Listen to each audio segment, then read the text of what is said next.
വേനലിനും കാലവർഷത്തിനും തകർക്കാനാവില്ല ഇടുക്കി ചോറ്റുപാറ സ്വദേശി ജോർജ് കുട്ടിയുടെ ഏലം കൃഷി.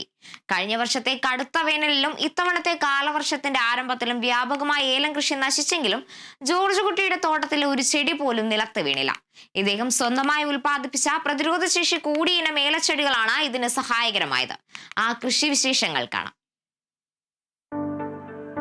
ഇതാണ് ജോർജ് കുട്ടിയുടെ ഏലത്തോട്ടം. ഏതാണ്ട് 1.5 ഏക്കർ മാത്രമാണ് കൃഷിയുള്ളത്. ഈ തോട്ടത്തിലെ ഒരു ചെടി പോലും ഇല പഴുത്തോ അഴുകൽ രോഗം ബാധിച്ചോ നിലത്ത് വീഴുന്നില്ല.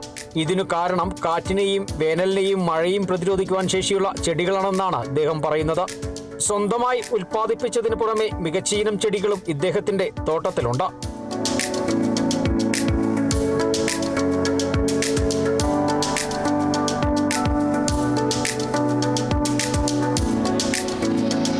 സ്വന്തമായി ഉൽപ്പാദിപ്പിച്ച ഏലച്ചെടി പേരന്റിനായുള്ള നടപടികൾ പുരോഗമിക്കുകയാണ്.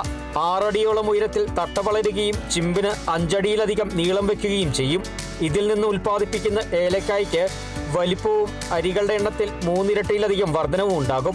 കാർഷിക സർവകലാശാലയിലെ വിദഗ്ധരും കൃഷി വിദഗ്ധരുമടക്കം പരിശോധിച്ച് ആവശ്യമായ നിർദ്ദേശങ്ങൾ ലഭിച്ചതനുസരിച്ചാണ് ഇപ്പോൾ പേരന്റിനായി നടപടികൾ പുരോഗമിക്കുന്നത്. നമ്മുടെ തോട്ടത്തിന്റെ പ്രത്യേകത കാറ്റിനെയൊക്കെ അതിജീവിക്കുന്ന ചെടികളാണ്. 6-7 സൈസ് വെറൈറ്റി ചെടികളുണ്ട്. പിന്നെ നമ്മൾ സ്വന്തം ഉൽപ്പാദിപ്പിച്ചെടുത്ത് അതുണ്ട്. കാറ്റിനെയൊക്കെ പ്രതിരോധിക്കാനുള്ള ശേഷിയുള്ളതാണ്. ഇവിടെ അയൽവക്കത്തോടെയുള്ള എല്ലാം ചെടി തോട്ടത്തിലെല്ലാം കാറ്റടിച്ച് മറിച്ചും എല്ലാം കളഞ്ഞു. നമ്മുടെ തോട്ടത്തിൽ അങ്ങനെയൊന്നും ഒരിച്ചും പോലും പോയിട്ടില്ല. കഴിഞ്ഞ വേനലിൽ 70% കൃഷിയാണ് ഹൈറേഞ്ചിൽ നശിച്ചത്. ഇത്തരത്തിൽ കൃഷി നശിച്ച കർഷകർക്ക് കൈത്താങ്ങുമായി ഈ കർഷകൻ കഴിഞ്ഞ വർഷം രംഗത്തെത്തിയിരുന്നു. കൃഷി നശിച്ച കർഷകർക്ക് ഏലത്തട്ടകൾ ചെറിയ വിലയിൽ നൽകി ഇത്തവണയും കാലവർഷത്തിന്റെ ആദ്യഘട്ടത്തിൽ തന്നെ വ്യാപകമായി കൃഷി നശിച്ച കർഷകർക്ക് തട്ടകൾ നൽകുവാൻ ഒരുക്കമാണെന്നും ഈ കർഷകൻ പറയുന്നു. കാലവർഷത്തെയും പ്രതിരോധിച്ച ഈ കർഷകന്റെ കൃഷിയെക്കുറിച്ച് പഠിക്കുവാൻ അടുത്ത ദിവസം കാർഷിക വിദഗ്ധരടക്കം എത്തുന്നുമുണ്ട്. Bineesh Antony, Kerala vision news, Idukki.